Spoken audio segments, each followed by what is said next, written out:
First topic is full convertibility of rupee. So जब अगर full कन्वर्टिव होता है रुपी का, तो क्या वो स्टेबलाइज करेगा एक्सचेंज रेट को?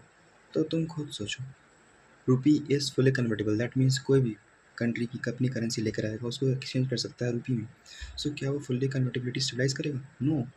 It is what it is making it in more volatile, because free movement of rupees ना, फ्री मूवमेंट है, कोई अपना करेंसी लेकर आया, कुछ भी एक्सचेंज कर दिया, that means what it is destabilising it is making is more volatile, stabilise नहीं करेगा, it will not make our exchange rate stabilise, it will destabilise it. Second topic, क्या वो अट्रैक्ट करेगा फॉरेन इन्वेस्टमेंट को? तो सोचो, क्या let's suppose you have a currency of some other countries and you want to invest in India.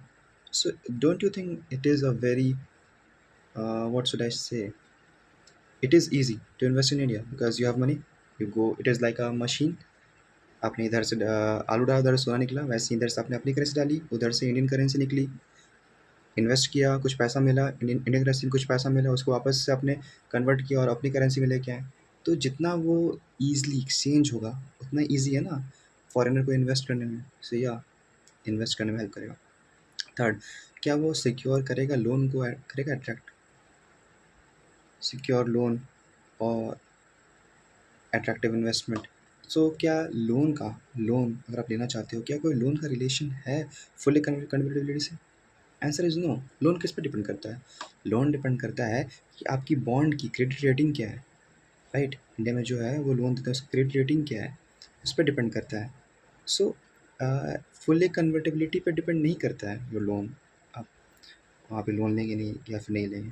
Fourth, कि अब सोचते हैं कि अभी करंट में स्टेटस क्या है, करंट में स्टेटस क्या है?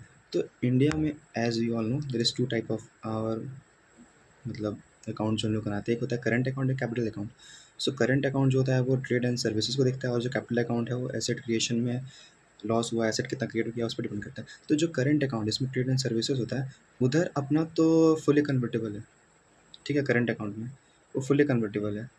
आपने इधर से फॉरेन इन्वेस्टमेंट किया, इंडिया में कन्वर्ट कर लो, जो पैसा है उसको कन्वर्ट कर लो। बट जो कैपिटल अकाउंट है, जो एसेट क्रिएशन है, वो फुली कन्वर्टेबल क्यों नहीं है? Answer lies is that foreign investment वो चाहे तो इंडिया में एसेट खरीद लेंगे, ठीक है, फॉरेनर्स जो है वो एसेट खरीद सकते हैं, लैंड खरीद सकते हैं इंडिया में। सो उसको कंट्रोल करने के लिए we haven't given permission to full capital account convertibility, but yes, current account जो ट्रेड एंड सर्विसेज देखता है that is a fully convertible. Fourth, क्या ये आपको, अगर आपका रुपीज़ फुली कन्वर्टेबल है तो क्या इससे एक्सपोर्ट प्रमोट हो? Think of it like a export, और think of it like a importer of other country. अगर फुली कन्वर्टेबल है तो क्या एक्सपोर्ट होगा? एक्सपोर्ट बढ़ेगा इंडिया का? नहीं बढ़ेगा। क्यों? एक्सपोर्ट के लिए क्या चाहिए? Export require depreciation of rupees. अगर जितना रुपी जितना डेप्रिसिएटेड है, और डिवैल्यूएशन जो अगर इंडियन गवर्नमेंट ने किया उस पर डिपेंड करता है। For example, $1 is equal to 90 rupees, right?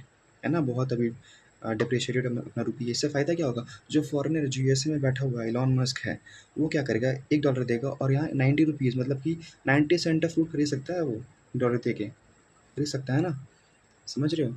तो that means what, that means कि जितना ज़्यादा हमारा दैट मीन्स जितना ज़्यादा हमारा जो रुपी है वो जितना डिवैल्यूएटेड होगा या डिप्रिशिएटेड होगा। डिवैल्यूएशन डिप्रिसिएशन डिफरेंस क्या है? डिप्रिसिएशन इज़ जब मार्केट पे डिपेंड करता है अपना रुपी का वैल्यू, और डिवैल्यूएशन जब कंट्री करती है, राइट, रुपी को गिराती है। सो जब ये डिप्रिशिएशन या डिवैल्यूएशन ऑफ रुपीज़ होता है, तो जितना ज़्यादा गिरा रहेगा ना वैल्यू, उतना ज़्यादा एक्सपोर्ट होगा। समझो, कल को $1 इज इक्वल टू 70 रुपीज़ था, मतलब कि 10 साल पहले हम लोग 70 सेंट फ्रेश ही एक्सपोर्ट कर पाते हैं, लेकिन आज क्योंकि 90 रुपीज़ के पार चला गया, through $1 we could export 90 cent fresh, cent fruit जो एग्जाम्पल है वैसे एग्जाम्पल, समझ रहे हो? तो एक्सपोर्ट बढ़ा ना, तो एक्सपोर्ट डेप्रिशिएशन पे डिपेंड करता है, not on exchange rate, right? तो फुली कन्वर्टिबिलिटी का आपका एक्सपोर्ट से कोई लिंक नहीं है, एज सिंपल एज दैट।